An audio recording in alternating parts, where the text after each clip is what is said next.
बिस्मिल्लाहिर्रहमानिर्रहीम। अस्सलामु अलैकुम। शहबाज आईटी एकेडमी की तरफ से मोहम्मद शहबाज आपकी खिदमत में हाजिर है।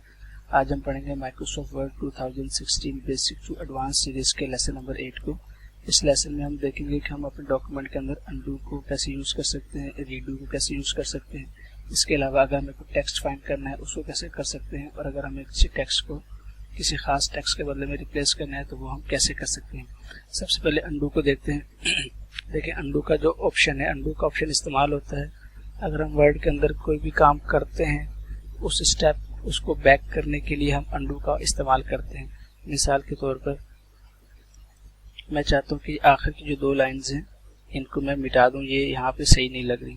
अगर मैं इसको डिलीट कर देता हूँ, बाद में ख्याल आता है कि नहीं इसको वापस ले आऊँ, तो इसके लिए हम क्या करेंगे, अनडू का इस्तेमाल करेंगे। अनडू कहाँ पे है, देखिए ये सबसे टॉप पे, टॉप लेफ्ट के ऊपर क्विक एक्सेस टूल बार है। इसमें जो सेकंड ऑप्शन है ये है अनडू का। इस पे क्लिक करेंगे तो ये 2 लाइन हमें वापस ले आएगा। अब हमें अगर लगता है कि ये लाइन ठीक है तो इसको रहने दें, अगर कोई चेंजेस हो तो वो आप कर सकते हैं। इसी तरह सिर्फ मिटे हुए कोई वापस नहीं लाता। अगर आपने एक लाइन को सिलेक्ट किया है और इसको बोल्ड कर दिया आपने, बाद में ख्याल है नहीं इसको मैं अनबोल्ड कर दूँ, सही नहीं लग रहा, तो इसको आप अनडू कर सकते हैं, तो ये जो स्टेप है ये बैक हो जाएगा। इसी तरह अगर आपने किसी चीज को सिलेक्ट किया है और उसका कलर चेंज किया है, कोई भी कलर चेंज कर दिया है, बाद में ख्याल आया भाई ये कलर सही नहीं लग रहा, इसको आपने रिप्लेस करना है, तो इस मकसद के लिए भी अनडू का इस्तेमाल कर सकते हैं। अगर आपने अपने डॉक्यूमेंट में जो भी चेंजेस किए हुए हों और उसको अगर आपको पसंद नहीं आ रहे और उसको वापस करना चाहते हैं तो इसके लिए हम अनडू का इस्तेमाल करते हैं। और अगर आपने अपने डॉक्यूमेंट में 2, 3, 4 चेंजेस कर दिए हैं तो उसको वापस करना चाहें तो वो भी कर सकते हैं। मिसाल के तौर पर मैं यहाँ से 2 लाइन्स मिटा देता हूँ और इसके अलावा यहाँ से मैं जो है इस लाइन को बोल्ड कर देता हूँ, और इसके अलावा मैं यहाँ से जो ये हेडिंग है इसको स्मॉल लेटर्स में कर देता हूँ। अब मैंने 3 चेंजेस किए हैं। मैंने यहाँ से 2 लाइन्स मिटा दी हैं, यहाँ से इस डेड लाइन को जो है मैंने बोल्ड कर दिया है और इस हेडिंग के जो लेटर्स हैं इसको स्मॉल लेटर्स में कर दिया है। अब मैं चाहता हूँ ये तीनों स्टेप मुझे बैक करने हैं, ये मुझे पसंद नहीं आ रहे, तो इस मकसद के लिए भी अनडू का इस्तेमाल करेंगे। एक बार क्लिक करेंगे तो देखिए हेडिंग्स के वर्ड्स कैपिटल लेटर में आ जाएंगे। दूसरी बार क्लिक करूंगा तो देखिए यहाँ से अनडू भी जो है वो जो बोल्ड है वो अनबोल्ड हो जाएगा, और दोबारा क्लिक करूंगा तो देखिए जो लाइन्स मिटाई थी ये वापस आ गई थी। तो आप अनडू के मदद से 2, 3, 4 स्टेप ज्यादा से ज्यादा भी जा सकते हैं, लेकिन कोशिश करें कि जहाँ पे आपसे कोई गलती हो आप फौरन वहाँ पे रुक जाएं और उसको अनडू कर लें। और बाज़ औक़ात ऐसा भी होता है कि अगर आपने बहुत ज़्यादा आगे चले गए तो फिर अनडू करना नामुमकिन हो जाएगा। तो जहाँ से आपके पास चेंजेस, जहाँ पे आपको एहसास हो कि आपने कोई गलती कर ली है तो उसको आप एक सेट कर सकते हैं, उसको आप फौरन से वहीं रुकें और उसको अनडू कर लें। तो वो आपकी जो आपने जो गलती की है, गलती से हो गया है, तो वो चीज़ वापस आ जाएगी। तो ये अनडू है। उसके बाद और इसका जो शॉर्टकट की है वो Ctrl+Z है। अगर आप इसको Ctrl+Z से यूज़ करते हैं तो ये बहुत हैंडी होगा, बहुत ज़्यादा इस्तेमाल में आसान होगा। अगर आपसे कोई चीज़ मिट जाती है तो आप अपने कीबोर्ड से Ctrl+Z करेंगे तो वो चीज़ वापस आ जाएगी। तो ये अनडू था। उसके बाद है रीडू का ऑप्शन। रीडू कंट्रोल जो है वो अनडू के अगेंस्ट ही इस्तेमाल होता है। मिसाल के तौर पर मैं इस लाइन को जो है बोल्ड कर देता हूँ। मैंने इसको बोल्ड किया तो अब मुझे ख्याल है कि ये जो मैंने बोल्ड किया ये सही नहीं है, तो इसको मैं वापस करना चाहता हूँ। तो वापस करने के लिए हम क्या करेंगे, अनडू करेंगे। जैसे मैंने अनडू किया तो ये वापस अनबोल्ड हो गया, लेकिन फिर मुझे ख्याल है नहीं ये बोल्ड ही ठीक है, ये बोल्ड अच्छा लग रहा है। तो अब मैं क्या करूँगा, अब मैं इसको वापस बोल्ड ही करना चाहता हूँ जैसे मैंने चेंजेस किया था। तो उसके बाद हम उसके लिए हम क्या करेंगे, यहाँ पे रीडू पे क्लिक करेंगे। जब रीडू पे क्लिक करेंगे तो जो मैंने चेंजेस की थी वही वापस आ जाएंगी। तो इसी तरह बाज़ औक़ात हम कोई टेक्स्ट मिटाते हैं, जैसे मैंने ये टेक्स्ट मिटाया या कोई चीज़ मुझसे गलती से मिट गई, तो अब मैंने देखा कि यार ये मैंने क्या मिटाया था, इसको मैं वापस देखना चाहता हूँ। तो मैंने इसको देखने के लिए अनडू किया तो ये वापस आ गया। फिर मैंने जब देखा हाँ ये मिटाया था, ये तो बिल्कुल ठीक मिटाया था, इसको वापस मिटा ही दो। तो अब इसके लिए हम क्या करेंगे, रीडू का इस्तेमाल करेंगे।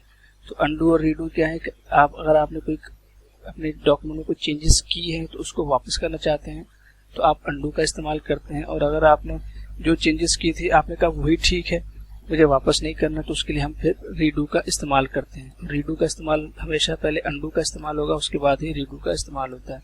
उसके बाद जो नेक्स्ट है वो है फाइंड। फाइंड का मतलब है अगर आप अपने डॉक्यूमेंट में कोई टेक्स्ट को फाइंड करना चाहते हैं तो उसके लिए फाइंड का यूज करते हैं। मिसाल के तौर पर ये डॉक्यूमेंट है, और मैं इसमें से अगर कोई टेक्स्ट को फाइंड करना चाहता हूँ तो देखिए होम के टैब में राइट साइड के ऊपर एडिटिंग के ग्रुप में सबसे फर्स्ट ऑप्शन है फाइंड का। जब हम इस पर क्लिक करते हैं तो देखें लेफ्ट साइड के ऊपर ये पैन एक्टिव हो जाता है। इसके ऊपर सर्च बार में हम वर्ड टाइप करेंगे जो हमें फाइंड करना है। मिसाल के तौर पर मैं कहता हूँ मुझे फोटो फाइंड करना है तो मैं यहाँ टाइप करूंगा।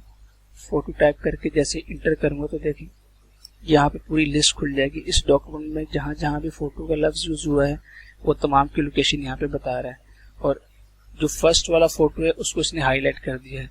इसी तरह मैं अगर अपने कीबोर्ड से इंटर प्रेस करूंगा तो जहाँ पे नेक्स्ट फोटो होगा वो उसके ऊपर मूव करेगा, फिर इंटर करूंगा तो उससे नेक्स्ट, फिर इंटर करूंगा तो उससे नेक्स्ट।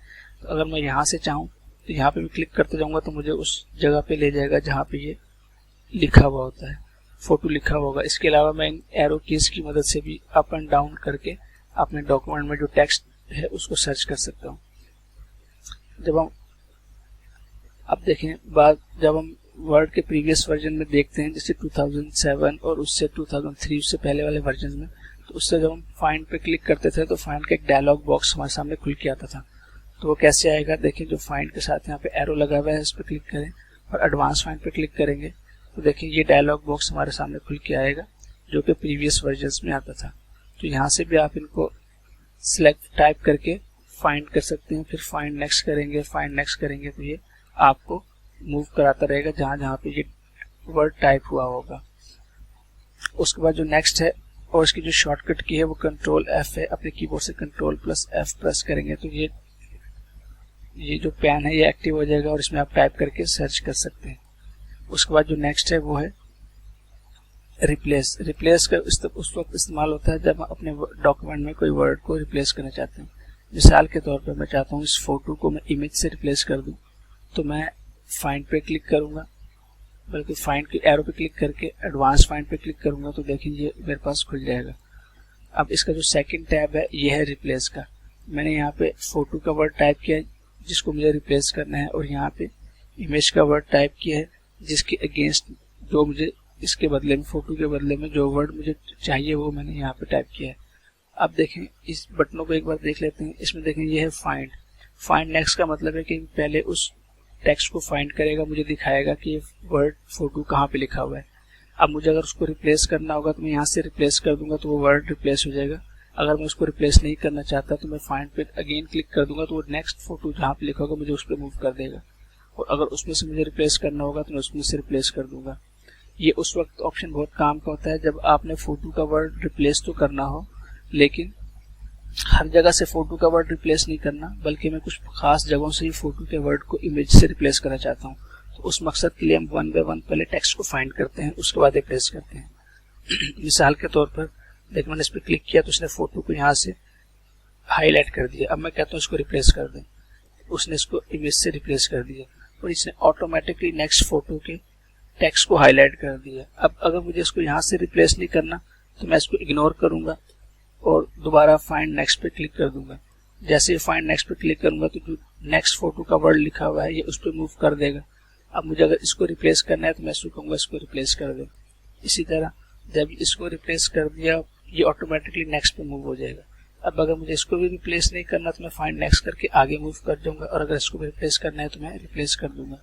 लेकिन अगर मुझे पता है कि मैंने पूरे डॉक्यूमेंट के ऊपर तमाम जगहों से फोटो को इमेज से रिप्लेस करना है तो उसके लिए मैं रिप्लेस ऑल पे क्लिक कर दूंगा तो ये मुझे बता देगा कि मैंने जो है 6 या 4 रिप्लेसमेंट जो इसने रिप्लेसमेंट की है वो करके बता देगा। मैं इसको ओके कर दूंगा तो ये तमाम रिप्लेसमेंट हो जाएंगी। फिर मैं यहाँ से इसको क्लोज कर लूंगा। तो देखिए अगर आपने डायरेक्ट रिप्लेस के लिए इस पैन को खोलना चाहते हैं तो अपने कीबोर्ड से कंट्रोल प्लस H प्रेस करेंगे तो ये डायरेक्ट जो है ये रिप्लेसमेंट के लिए ये टैब एक्टिव हो जाएगा और आप यहाँ पे वो वर्ड दोनों टाइप करके उसको रिप्लेस ऑल कर सकते हैं।